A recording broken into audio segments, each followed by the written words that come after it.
The fundamental vision for Namūna is to support people who are transforming people's lives and bring together a culture that hasn't yet identified itself or come together yet, but very clearly exists in the world. So we wanted to help people find a place to ask questions, to find guidance, to find support.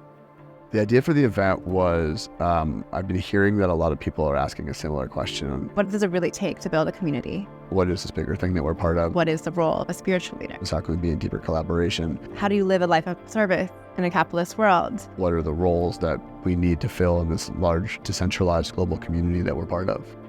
We wanted to choose a place that really held that question, of like what could happen if we bring together some of the most interesting and impactful people we know that hold such integrity in their practices and who they serve. This land is so perfect for it, from its history and its story. Inhale. Exhale. Some of the challenges that we feel in the modern world right now can be addressed by simple spiritual practice.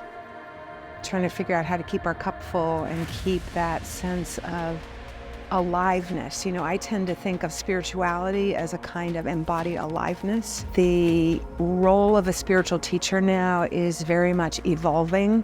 The work that ChoZen and Namūna are doing is extremely powerful because it's nature-based, it's accessible to everyone, and it's trying to pull spirituality forward into that modern context where it feels both accessible and deep.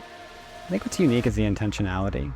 There's a shared desire to be a part of the solution and to maybe do it in unorthodox ways. It's something that's a little more rare. Gatherings of people who share the same vision but seemingly are operating in their own lanes and disconnected and alone in it. It feels good to come together and all realize we're all moving in the same direction.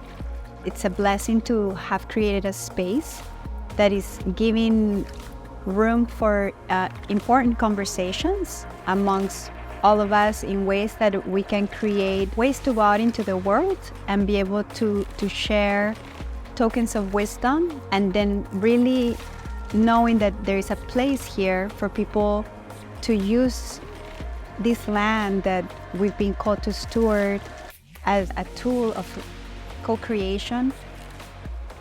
Being a leader actually requires you to be a follower, to follow either a tradition, a practice, or the energy in a particular room, and not just coming in and telling everyone what you think, what you want.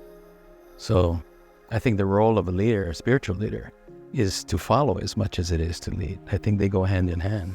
The first community leader is nature. She is the one that opens up a receptacle of music, of sounds, of breath. It's like a melody that nature is creating. It has a melody and it has a rhythm. And this is a place where we can co-create with the different environment and the different beings within this environment.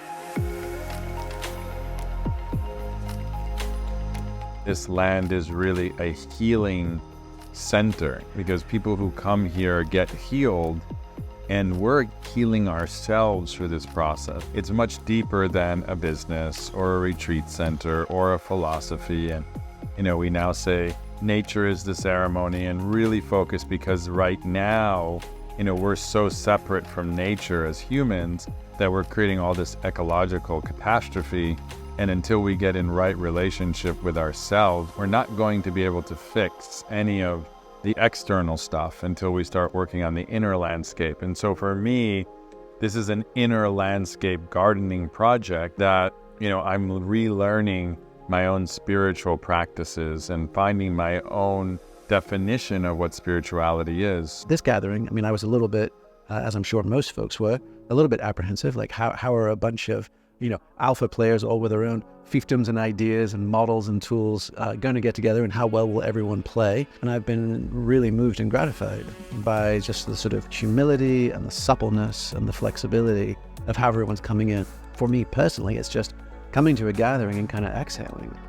And the sense of like whatever loads we imagine we carry by ourselves, you realize are actually being carried by a lot of folks. The fact that everywhere we go, from where we've been breaking bread to the fire and the puja ceremony. Everything has a story. There's so much embedded intentionality in ChoZen because it's such a beautiful place with such history and roots. I feel as leaders, we can sometimes be in that space of mentoring others or leading others or inspiring others. And it's like we need to come together to really fill our cups. This has been the most amazing few days together to be able to go so internal and so meta at the same time is just such a beautiful thing to do with such inspiring individuals. This event just held space for that question.